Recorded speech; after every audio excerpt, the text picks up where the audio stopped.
Hello my people, hello YouTube, hello fellas. Welcome to Morgan's Chronicles and it's your boy Morgan. And today we're going to talk about the Korean culture, Korean people. How did the Korean people come here in Migori? How did Migori come to become Migori? And what's the Korean people? What's the Korean culture? That's what we're going to talk about in this video. And today I'm with some guy who's going to tell us about the Korean people. Hey guys, follow me. Let's go see him. He's doing something there. And we see what's going to happen. Okay, man. It's interesting. Please follow me until the end. Watch this video until the end. Until you see what's going on. Manjit. What's up, man? Good. Wagwan. What's up? This is the guy that is going to tell us about the Korean people, the Korean culture. I want him to introduce himself before you guys so that we can start. Fantastic people, whoever is watching this video from wherever you are, it's underscore Gintu. And today I'm one-on-one live with Morgan. Fantastic here, guys. So today we're gonna be introducing you to the fish farming culture done here at Marwa Vilamenjin, and we have our fish pond which is sited onto this position here. We're gonna be going there so as we can bring this relevant video live, small synopsis and also a vivid response about the fish farming and to this site. Come with us, guys. This guy is so vibrant and I like him about it, and he will be feeding the fish while we make the video. Right. He's going to tell us the story about the Korean people. Remember, this is part 1, and you guys can wait for part 2. I'm going to go deep into the Korean culture. So guys, let's start from this guy, and he tells us a little bit of the story about how the Korean people came to Migori. Let's go. So my G, yes. You're feeding the fish? Yeah. And what's this? Yeah, these are called the feed, which is the crumble fields. These are the crumble feeds. These are just for the growers. They're gonna be there now. Some are growing, but we have decided to get a specific brand of food, which is now relevant for 2mm and crumble feeds. These are for the crumble. We have the small ones. We have we can talk about. We have 100 grams here to 1 gram. So we're gonna be using these stuff as the feeds for them, because they're gonna be feeding the entire system from the big to the small. You cannot have the 2mm or 3mm because of the size that they are, because of the pellets already. So we're gonna be using this because they're consumed by all of them. So we have fish there already, and you can check them there, and they're here feeding already. So look at the big ones here. Do you know that this is my first time? I've been here for almost a week. I haven't seen this. You have never seen this? I haven't seen this. Now it's my first time seeing this. Wow, amazing. Yeah. Amazing. So they're gonna be fearing a little bit because they are not made to be jovial with people sometimes. But that's why I do feed them from one position. I have one dining position whereby I only throw feeds here, then they come from that far end to come and feed from this area. So they're always like there when they see food. Yeah, they smell food. Yeah, they smell. Come running. Yeah, they come running. Okay. And also sometimes you can find that the wind is blowing towards that area. So that's why I could have to place here food so as it can be blown by wind to that far end. So the wind blows food to that to the end. Yeah, and that's the tactic we're gonna be using. If the wind is blowing towards this end, I'm gonna be throwing some feed from there so as it can be blown to this direction, because it wants to cover all the section. Yeah. So guys, before we enter in this video, before we talk about the Korean people, let's see how this guy feeds this fish, and then we continue our story. Yeah, sure. Guys, let's see. It's really sad. It looks like we are cementing this area. Okay. Yeah. So guys, it's only just throwing feeds this way, so they're gonna be coming.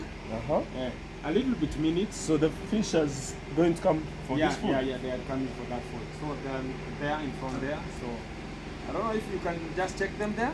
Yeah. They're there. Eh? They're coming?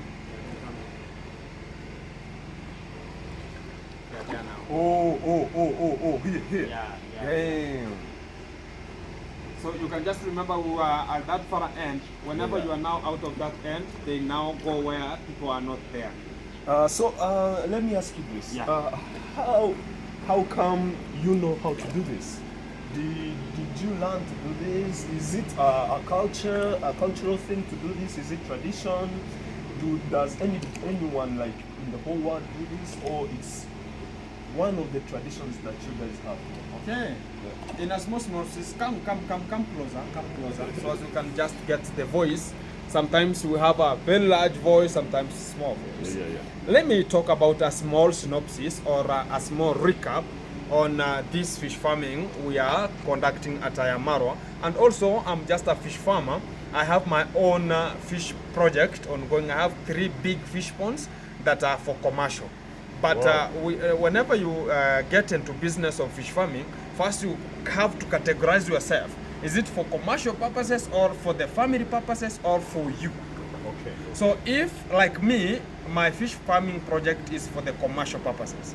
For Ayamarwa here, it's for the family purposes. And somebody else can talk about, I want them for me only so as I can be entertained. Sometimes when you get some like fish here, they are for like removing stress sometimes. Whereas you can just come and sit here, you throw some feeds, you see how they are bubbling water and doing everything, you are healed.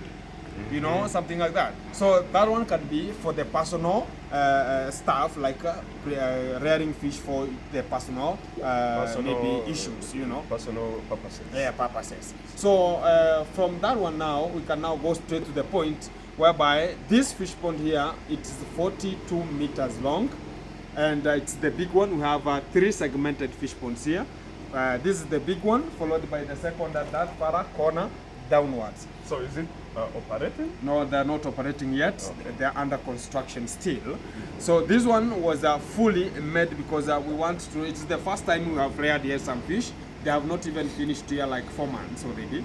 So we want to see if we can manage to have a fish pond here, and can we rear some fish, and at what extent are we going to having, how much the quality we are going to get from here, and how are we going to feed them, and how are we going to cope up with the water, because this fish pond doesn't have water.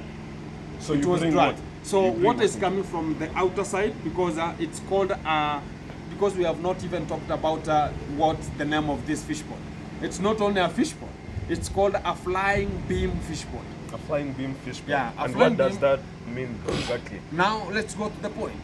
This fish pond here at that segment, which is just this, we can talk about this perimeter wall here.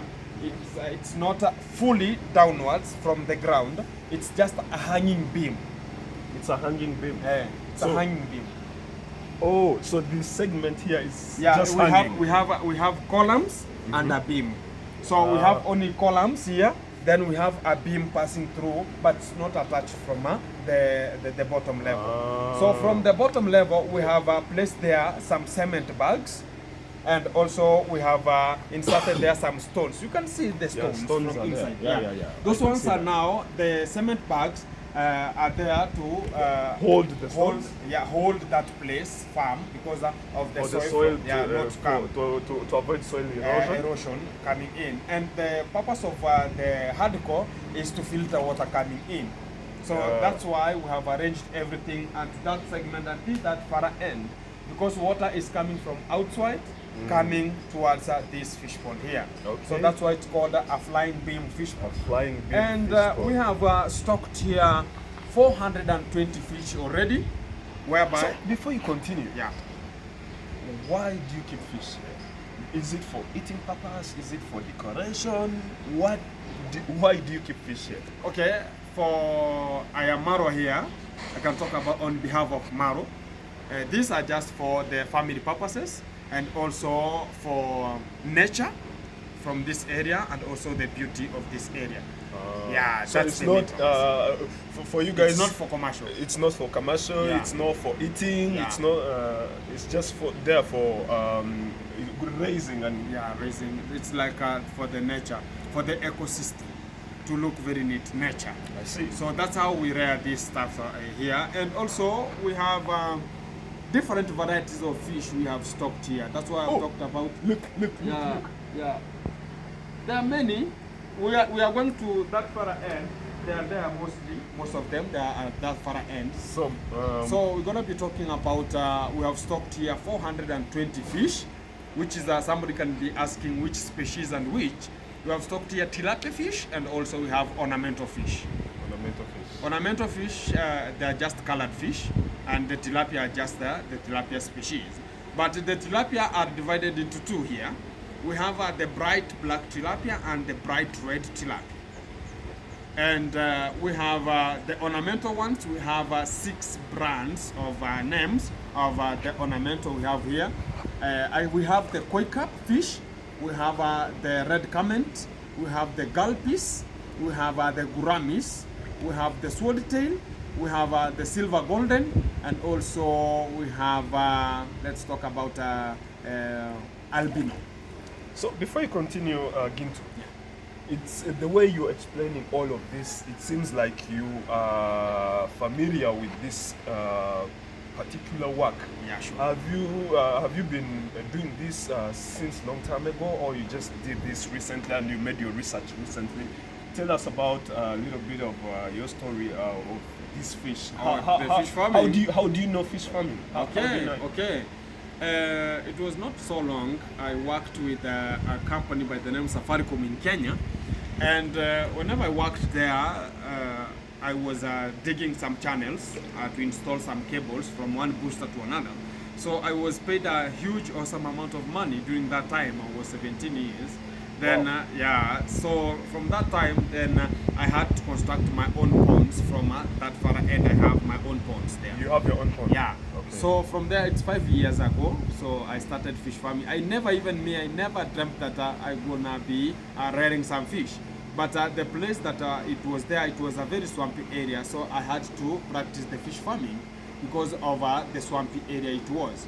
So from there now, I started engaging with the veterinaries, the people who are relevant, the fish officers and everything like that. So they were teaching me 2-3 things because it was my first time to start this kind of a project. So from there, as far as the project is yours, sometimes you have to sit there, look at how the project is ongoing, from the yields you are going to get the product, the final result, harvesting and everything. So I've ever been into that system of knowing the fish farming 5 years ago. So I know whenever they behave this way, I know that's kind of something. And also I was reading more of the books in terms of fish farming. Yeah. So you know your area very well? Very well, yeah. Very well, so that you cannot mess up with these guys here. Yeah, sure. You know what to give them. You Yeah, know at what if they're- time, At yeah. what time. You know if they are okay or not okay. Yeah, I know. So that's amazing. That's amazing. Can you imagine, guys? I've been with this guy for almost a whole week, but I never knew. I never knew what he does. I just saw him vlogging and shit. I never knew this kind of story about you. Yeah, sure. So everything is very possible, bro. Exactly. Yeah. So, you know, we came here to talk about the Korean people, but right now we are talking about the fish, Yeah, sure. which is amazing also. But let's continue about the fish. I'm more interested now To know more about the fish? than the Korean people, but we're going to talk about the Korean Yeah, people sure. later. So, tell me, how many times do you feed this fish? Okay, these fish are fed twice a day. And why? Sometimes we have to analyze the biomass of them, and also we get to know the grams they are, and also the feeds they're gonna be consuming per day. So there are 420, which is like 400 fish. 400 fish. Yeah, 400 In fish. this pond. Yeah, in this pond. So How I've do you- not talked but about the small. Anyway, sorry, Yeah. sorry. How do you know the exact number? Because they sell fish, like they reproduce. How do they reproduce? Okay, like, okay. How do you know that it's 400 exactly? How do you keep count of them? Like, Okay, how okay. do you do it? This fish, I am the one who brought them from my farm. Oh, so you are the one who brought this fish from your farm? From my farm. Okay. I have the tilapia fish only. So you have a farm? I have a farm. Should we go there one day? Yeah, we can. And see? It's just 10 meters from my Amaroi. So we are going to from here. We are going to go there. Is it okay? I don't know if it's today because I have We- a we- little bit we- of a segment. We will, We will but- do it. Yeah, We will do it. but we can talk about the tilapia fish I stocked here 320, whereby the 20 extra is whenever they die, it's the 21 will go. So we approximately I count from 300. That's how.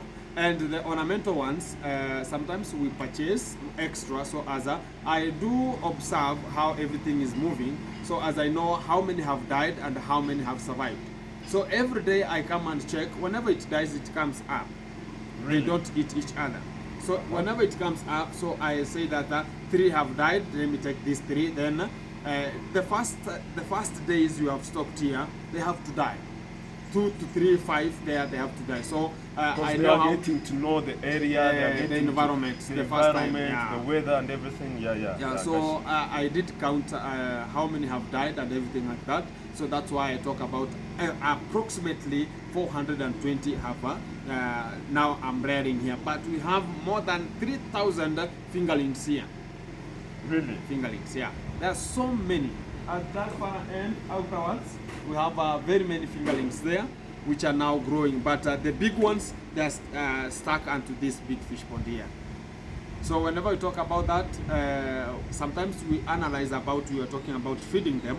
It's twice a day. You can just count 400 fish here, and each fish can eat like 10 grams. Guys, this fish got some Yeah. appetite, my brothers. So whenever they can just eat around 10 grams, no, 10 grams for the big one, like 500 grams, it can eat around 10 grams. Wow. But these ones, some are 100, some are 50, some are 20 grams. So I calculate with the big one. They are like, we can talk about the big one are like 200, and they're gonna be eating like 10 grams. So, there's a question I've been asking myself since I was a young boy. Yeah. You know, we see fish on TV, like on Net Wild, you know, Geographic Wild, you know. We see fish eating something, but in the process of eating something, it's also drinking water. How does it differentiate water and food at the same time?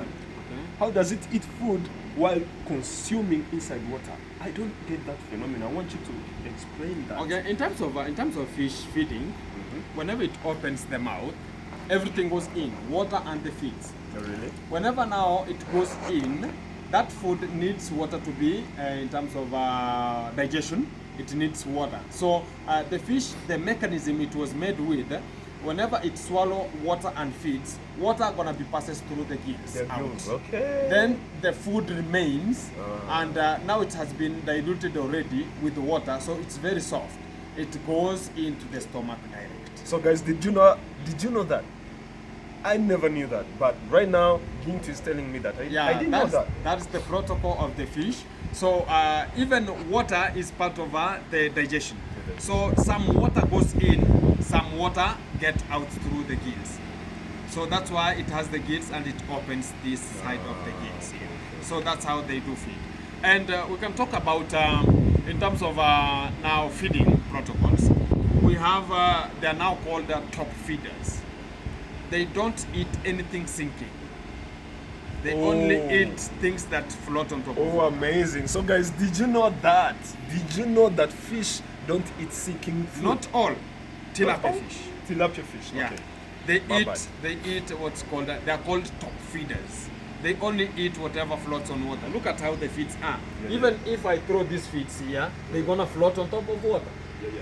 So whenever they float on top of water, some will go to the beneath, some will go to the under, and everything gonna be very possible. So they're gonna be picking the food from the surface. Look at that. Yeah, there. Look at that. Yeah. Have you seen it? Yeah. So they only eat feeds that are Are floating. floating. Only. Yeah. Whatever is sinking, they cannot get that food. Yeah. And also, whenever we talk about the ornamental ones and the tilapia fish, they only eat in top feeding part only. So in terms of that, you can go to a point that whenever you purchase some food, like that's why we go for the concentrate feeds. they are made in a ratio, and they are made in a sample that they only float on top of water. So whenever you can just use the local materials like maize chaff, you can use millet chaff, you can just use talk about the wheat chaffs and everything like that. So those stuffs like the maize husk and chaffs, they're gonna be sinking to the water level. So they're gonna be not be consumed. So we have something by the name ammonia, and we have something by the name hydrogen sulfide. Hydrogen sulfate? Sulfide. Sulfite and ammonia. And ammonia. What does that mean? So whenever we talk about ammonia, it's like using maize, like taking maize, like a maize, you know, maize, Maize grains. corn. Yeah, we take a maize corn, then they are mixed with chaffs, you know. So whenever you throw it here, it's gonna sink down level. So it's gonna go and start growing. Oh. You know, so whenever it starts growing, so it produces a toxic chemical by the name ammonia. So that ammonia finish oxygen level into the water, so it can just kill the fish. So we don't be advised to use like maize chaffs and everything. Maybe you can use flour made from the maize. So it's flour or flour, it depends with what kind of English you guys use. So it's all the same. And whenever you use, now we talk about, you have much of the ammonia concentration, it's gonna now formulate ammonia, then it goes to hydrogen sulfide. Now it detoxifies water a lot. Now it can kill everything from this fish body. Any living thing. Yeah, any living thing, it's gonna be dying. Okay. And so whenever we talk about that now, we have to consider which kind of feeds we are using, appropriate feeds we are using mostly. So this is the best? This is the best from the commercial, and these are just the commercial feeds. So they are gauged and rationed into a way that they cannot sink into water, and also they cannot interfere with the fish. But this is industrial made? Yeah, industrial. Industrial made. Yeah, and whenever we talk about that one now, we have people are talking about why is this water green? Why is not so clear? That's the question most of the people are gonna be asking. And this water must be green in color that way because we have sunlight. Sunlight, whenever we have sunlight, it has chlorophyll substances, and also it has something by the name, it helps in photosynthesis. So whenever it lit onto this water level, so it brings chlorophyll in, and also it brings maybe you have some like algae plants here, algae. So they're gonna be coming out, growing. So it facilitates the growth of algae, which is now the green matter we are talking about, or the green turbidity, or the green bloom. That means there is oxygen inside. There is oxygen already. Okay. I love that this guy knows about his sciences and everything about this fish. I love it. So whenever we talk about now the sunlight, chlorophyll, and something like photosynthesis, we have some plants that will grow onto this water from the surface, because the surface also, talk about it's not concreted down. We have some of small stones arranged down, so we have some soil already down. So we're gonna be having some plants growing from down, like phytoplanktons and zooplanktons. What does that mean though? Zooplanktons and phytoplanktons, these are plants that do grow onto the water. So it's the same ecosystem of the fish. They have to grow here because we have fertilization already onto this fish pond. Whenever I talk about fertilization, is that the fish have to remove waste. We have these feeds, we are feeding the fish, and sometimes they are not consumed all. So whenever now they are not consumed all, they reach there and they rot, they decay, they decompose, and being a fertilizer already, which is like manure. So they act like manure to the growing plants so down there. They have nutrients relevant for the growth of the plants. So amazing. Yeah, so even amazing. the waste we have from fish, it's like just a waste already, you know. Whenever it's now detoxifying the water and everything, it produces nutrients relevant for the growth of the extra plants like zooplanktons and phytoplanktons, which are now the ecosystem of the fish. So it has to be there. For the people who are asking about we should have clear water to the fish pond, that's not necessary because anywhere you can go, you can never get a fish pond outside fish pond, which is an outdoor fish pond, having a clean water. Yeah. It has never been. Maybe even if you have filters and everything like that. So we might say that it's not very safe to have a clear fish pond, which is outdoors.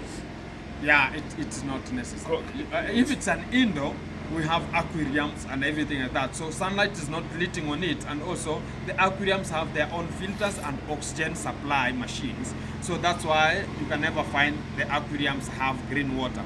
Amazing. And also we can talk about the fertilization process. It's gonna be happening onto this fish pond or the commercial purposes. You can use 2 types of or 3 types of fertilization. We can use manure as a fertilizer. We can use the cow dung direct, which is green in color, the green wet green cow dung. You can use chime. Do you know chime? Chimes, yeah, I know. Chime, you know it. Whenever you slaughter some cows, then you remove.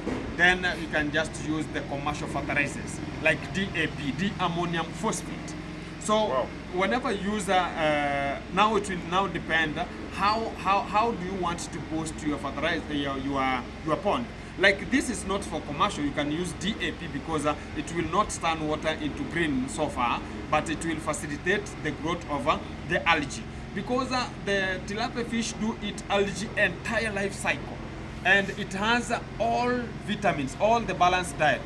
Okay, so whenever we talk about that way, so we have that part now we want to tackle mostly. Whenever you use the DAP as a fertilizer here, the ammonium phosphate, so you throw it to this stuff here, it's gonna, water will remain that way, but it has nutrients for the boost of the growth of the algae. So the algae has all the balanced diet relevant for the fish, mostly tilapia, and also the ornamental. They like algae mostly, so they take it entirely. So sometimes you can just come here and get the green bloom has attached itself alongside the tiles, and they're now feeding from, you can get them aligned. These ones want to mate. They want to mate? Yeah, they want to mate. Ah, they're chasing each other. Look, guys. Yeah, this is the female, and the other ones are male. So they're chasing it. So they are now ready for mating. We are going to talk about the mating so far. So now let's finish about the fertilization. Whenever you use my commercial purposes, I do use cow dung or manure and chime because of 5 impacts. They have 5 positive impacts of using the chime or the cow dung or manure. Because my fish pond there, we have something by the name predators. Whenever we have predator birds, we have to prevent them not to access to your fish pond. Whenever you don't have money to purchase the nets, what are you gonna do as use the local material around you to sustain you so as it can help you. So I do use the cow dung because it's wet, one, and also it's green in color. Whenever you throw it into the water, it's going to turn water into green already. And that is now what we call the green turbidity. So that green turbidity, it has turned water, so it will create that barrier. You will not see fish direct from the aerial view. So the predators, we have blocked them not to view the fish direct. The second point is that the cow dung doesn't go hand in hand. The scent from the cow dung doesn't go hand in hand with the serpents.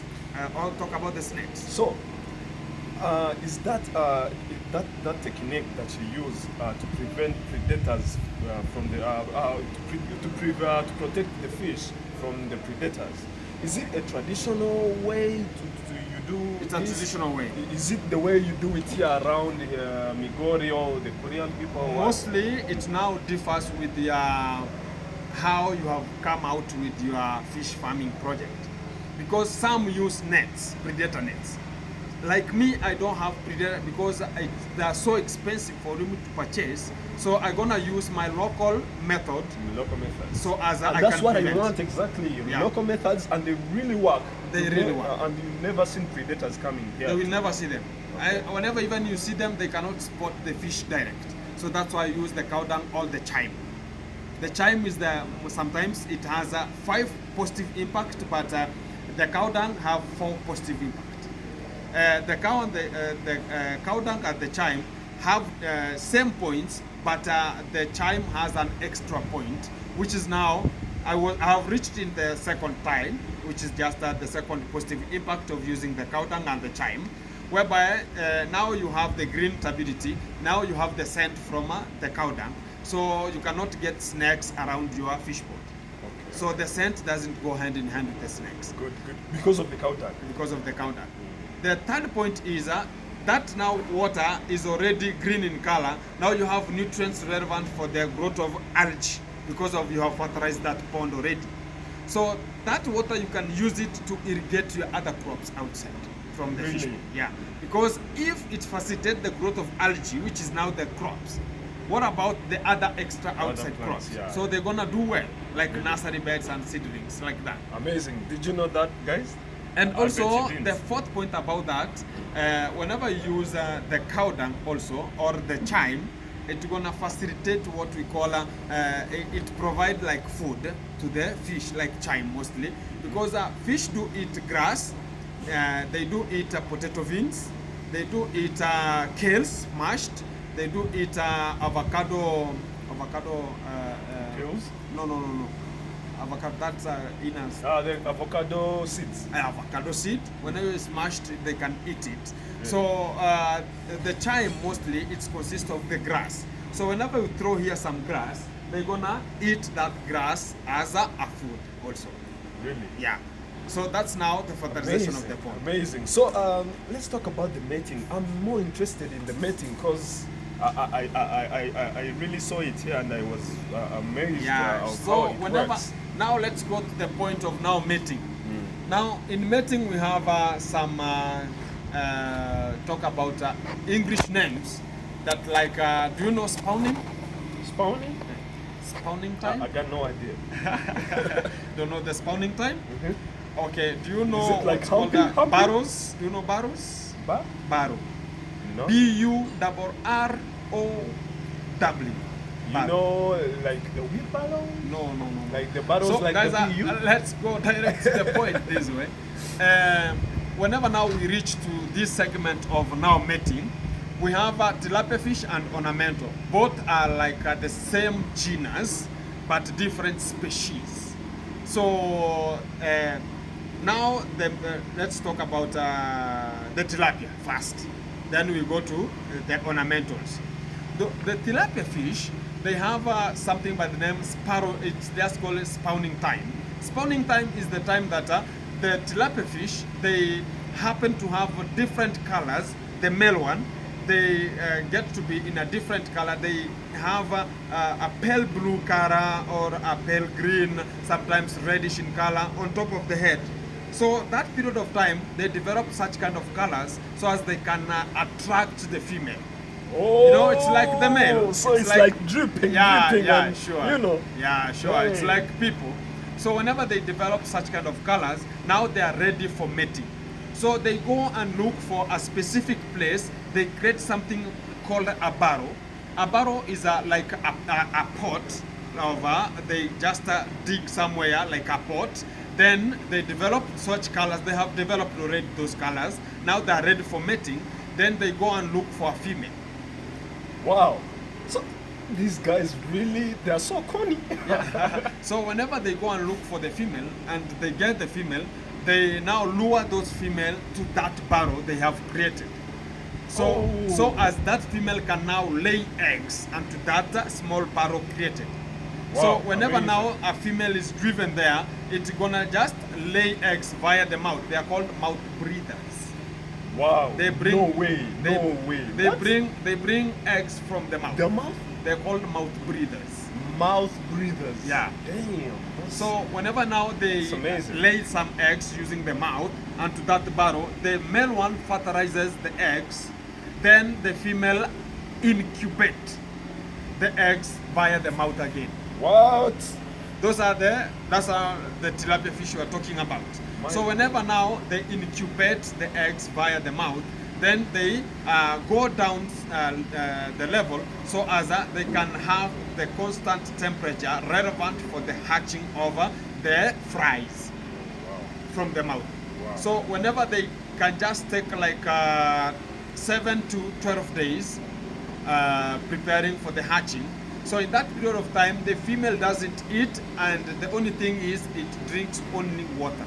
Wow. But it doesn't feed any kind of food. So in that period of time, we have the male bypass them.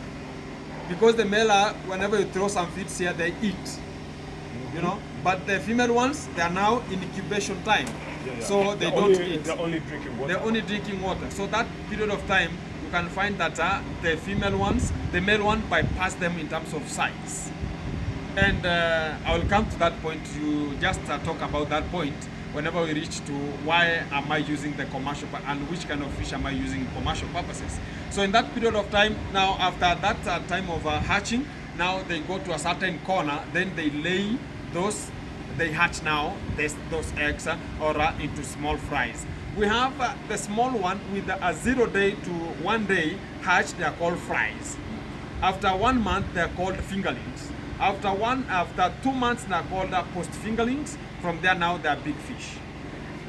So now if they are now laid or hatched at a certain corner, the mother always keeps on rotating there so as it can see how the uptake of the environment and everything of the. Whenever we have a miscellaneous challenge or effect, the mother goes and incubate again those small young ones onto the mouth, so as it can protect them from getting some injuries or some miscellaneous effect to them. What mothers do for their kids? That is it. So the male one now, from now it has now ejaculated and fertilized there.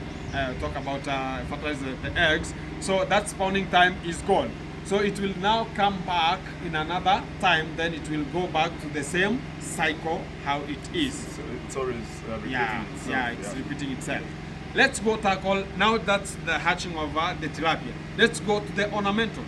Ornamentals are, they lay eggs via the normal way of the downwards. So whenever they lay eggs, they are so sweet. You have to separate they're called brood stock. Whenever we talk about the brood stock, it's separation of the good quality male and female. You want them to mate and bring out the good brand or a good hybrid of the young ones, you know. So whenever you separate them into a certain area, so you get the female and the male at the same times of the same ratio.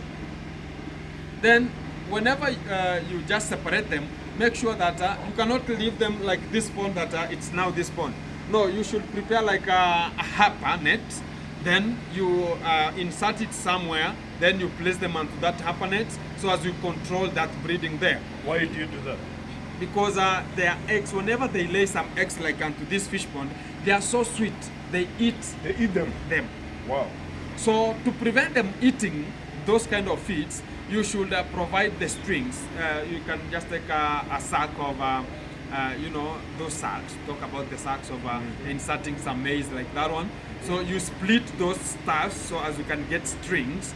Then you congest them together. Then you dip them onto where you have that brood stock of the ornamentals. Whenever they lay eggs, those strings attach the eggs onto them. So whenever they want to swallow the eggs, they cannot swallow the strings because they are attached onto there. So whenever now the male are ejaculating, they're gonna ejaculate onto or fertilize onto where the strings are. So those eggs gonna get those fertility. Then they're gonna you pull those strings from that specific place to where we have shallow waters. We should have shallow waters and deep waters. Shallow waters, whenever sun lit onto it, it is warm. Wait. So how do you know exactly that these ornamentals? Yeah. Ornamentals have laid eggs and you have to separate those eggs from them. Okay. How do you know that they are? They are observable. You can just take those strings, you just pull them upwards, then you see they have yellow eggs, some white, yellow, black. Like for example, right now you can never see it here because they are so sweet. I've talked about whenever it lays, it can consume it with an immediate effect. So you can never find it here. So whenever you want to have a breeding stock of the ornamental, you should separate them. You should just choose the best or the hybrid brood stock of a female and a male. You combine them together, then you have a small pond or a harper net. And that fish pond, if you want to get them where they want to lay eggs, you should have that fish pond has a high concentration of water and a low concentration of water, shallow waters and deep waters. So where we have shallow waters, it should be like 30 centimeters up, and where we have deep waters, it should be like 60 meters up, 60 feet up. So that shallow waters, up. yeah, not feet, Meters. we can talk about 30 centimeters 30 to 60 centimeters. Okay. It's like 0.60 meters, you know. And whenever now you have that shallow waters, it should be in a position whereby whenever sunlit, it's gonna be warm. That deep water, it cannot be warm because that's where now you have your brood stock. So whenever they lay eggs, they are observable. Then you just pick those strings up.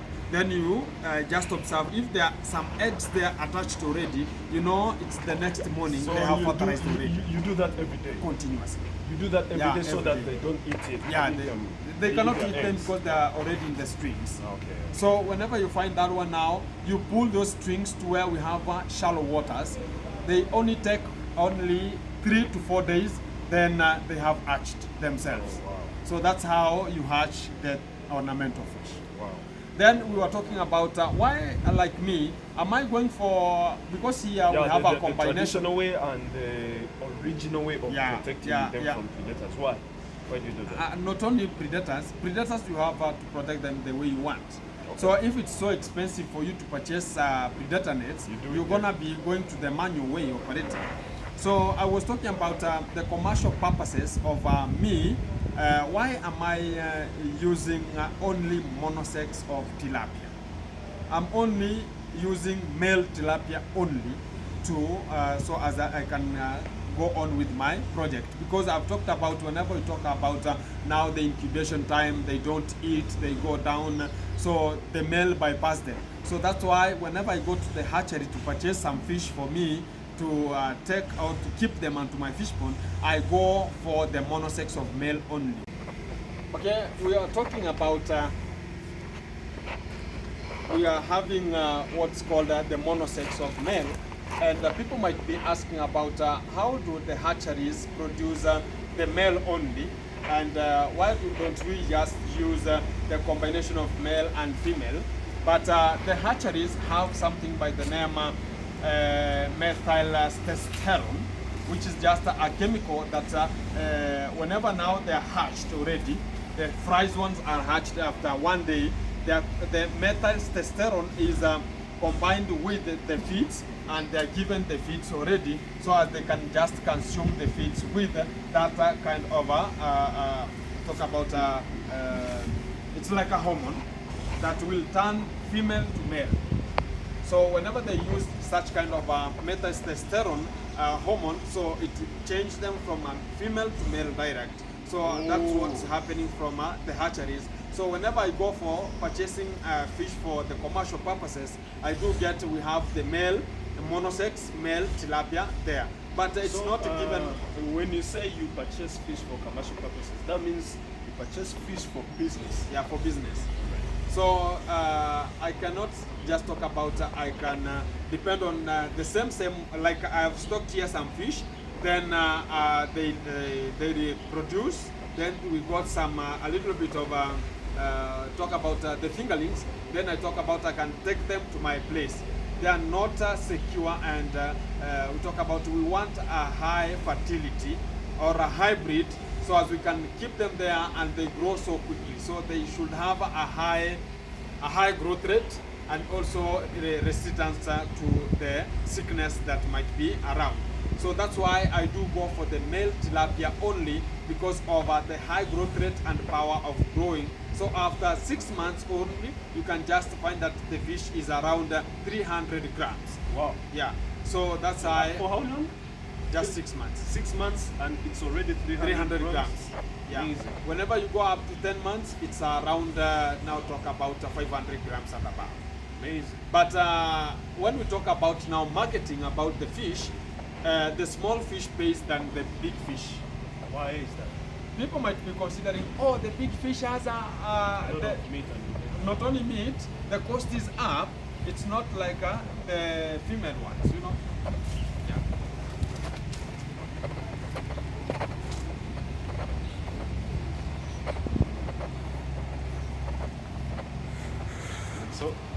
So whenever we talk about the big and the small fish have money than the big fish. So Let's take it about the the more fish is more profitable than the big fish. Yeah, because whenever you grow fish up to 6 months, the consumption rate of the feeds, it's not like now the consumption of the feeds from the 6 month. The 6 month now, you know, it's 300 grams, so it consumes a lot of feeds, but low growth rate, very low growth rate. But when they are small, from 10 grams to 300 grams, they have a high growth rate, and the consumption rate is at the minimal time. So whenever now they are 6 months and above, you can find that that fish consumes a lot, but the growth rate is very minimal. So that period of time, you can find yourself using very much feeds because of the concentrate and the cost of the feeds, you know, to purchase them and everything like that. You can find yourself giving them a lot of feeds, which are so expensive, the expenditure will go so far than you feeding them to 6 months in a medium rate, then you sell them, then you purchase another brand. So in that period of time, you can find yourself having so much expenditure than the way you can just produce with the 6 months.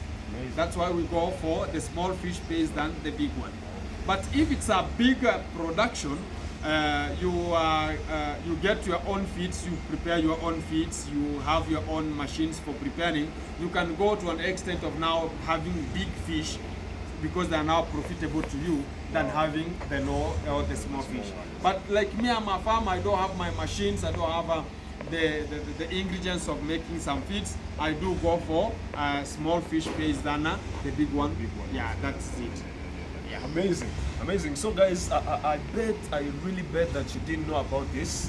I'm with Ginto here. We were supposed to talk about something else, but here we are. We found ourselves talking about fish because it's all about nature, my brothers. It's all about nature, and this guy here is really amazing about this. He's really done his research. He's really doing his job very well, and by the look of it, the way he explains it, he really likes it. He really loves it. Yeah, sure. Really and everything is possible, guys. So let's finish feeding the fish. And the day gonna be. We can just say to this day, it's gone, and it's gone forever. So my brothers, this guy really here is doing great work. You guys should be doing the same. You should learn from him. I really think that you got something out of this video, and he really is good at explaining, and he knows his science very well, and I really appreciate my brother for you explaining this. One love, my brother. Inadital, konki. What's that supposed to mean? Okay, it's a pleasure and it's a great day. We have come to chit chat, so as I can give you small recap and a small synopsis about the fish, and I think you have got something relevant, so as you can work with it, or you can get me. It's _Ginto my channel, and we can. My number is just there at the description. I'll put it down in the comment section, and you will see his channel, so that you can go there and know more about fish. Yeah. And one thing about this guy that I was amazed of, how are you this big, my brother? No, I'm not big. I'm not big. I do eat fish. He eats fish. I do eat fish. And that's why he's big like this. My brother, so you two guys, you should eat fish that you can be big like this. And that guy is also big. You guys eat fish. We do eat fish. You see, in Rwanda, we are not that big because we don't eat fish. Do you think so? So amazing, my brother. So this is the end of the video, and it was great talking to Ginto. It was so helpful. And if you think that Ginto is an amazing guy doing his job, give this video a like, a thumbs up, and comment. We can talk about comment it, like it, share it, and subscribe it. Yeah, okay, my brothers. And see you next in my next video. And yeah. Peace out. Yeah.